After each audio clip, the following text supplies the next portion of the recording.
ان بچہ گود لینے کے بعد یہ 4 طرح کی احتیاطیں کرنا سب پر لازم ہے، بچہ گود لینے والوں پر بھی اور جن کا یہ حقیقی بچہ ہے جنہوں نے دیا ہے، یہ 4 طریقے کے احکام اپنے ذہن میں رکھیں۔ سب سے پہلی چیز کہ اگر کسی نے اپنا بچہ کسی کو گود کے طور پر دے دیا ہے تو یہ نہیں ہے کہ یہ ماں باپ جو اصلی والے ماں باپ ہیں وہ اس بچے کی ذمہ داریوں سے بری ذمہ ہو گئے، نہیں، بلکہ بخاری کی واضح حدیثیں ہمیں بتاتی ہیں کہ بچوں کے درمیان عدل کرنا لازم ہے۔ ایک صحابی رسول تھے، انہوں نے اپنے ایک بچے کو ایک غلام دیا اور باقی بچوں کو نہیں دیا، تو حضور علیہ الصلوۃ والسلام نے ان سے پوچھا کہ تم نے یہ والا جو غلام اپنے ایک بچے کو دیا ہے یہ باقیوں کو بھی دیا ہے؟ تو صحابی رسول کہتے ہیں میں نے باقیوں کو نہیں دیا۔ تو حضور علیہ الصلوۃ والسلام نے ارشاد فرمایا پھر اس ایک بچے سے بھی غلام واپس لے لو اور اپنے بچوں کے درمیان نا انصافی نہ کرو، اللہ سے ڈرو۔ تو دیکھیں، ایک بچے کو تحفہ دیا، دوسرے کو نہیں دیا، حضور علیہ السلام ارشاد فرماتے یا تو سب کو دو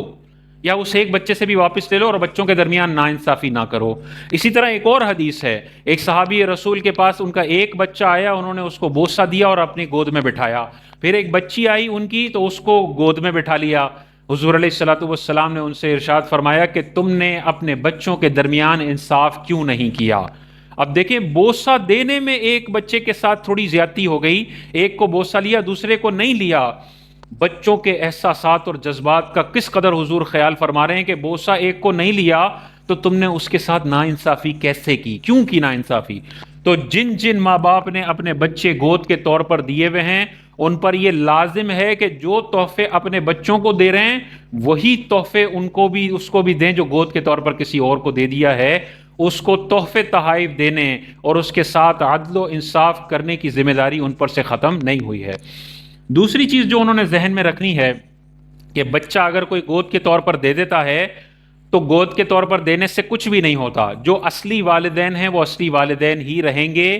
اور باپ کے خانے میں اصلی باپ کا ہی نام لکھنا یہ لازم ہے۔ اگر باپ کے خانے میں وہ بندہ اپنا نام لکھتا ہے جس نے گود کے طور پر لیا تو یہ حرام اور گناہ کبیرہ ہے۔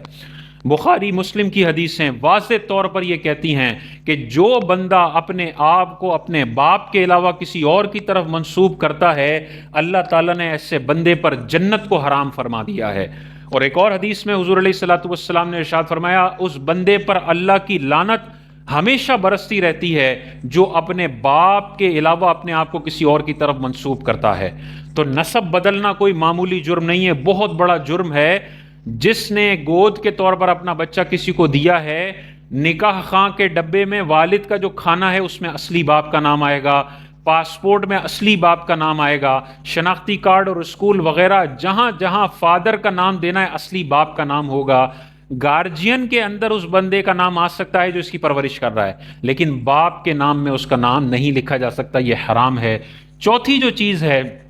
وہ پردے کے حوالے سے ہے۔ حقیقی جو ماں باپ ہیں ان کا اولاد کے ساتھ کوئی پردہ نہیں ہے، لیکن اگر یہ بچہ یا بچی کسی کو گود کے طور پر دے دیے اور یہ دو جو جن کو گود کے طور پر دیا اس کا ان بچے کے ساتھ کوئی رشتہ نہیں ہے، اگر کوئی اور رشتہ نہیں ہے تو گود لینے کی وجہ سے پردے کی پابندیاں ختم نہیں ہوں گی۔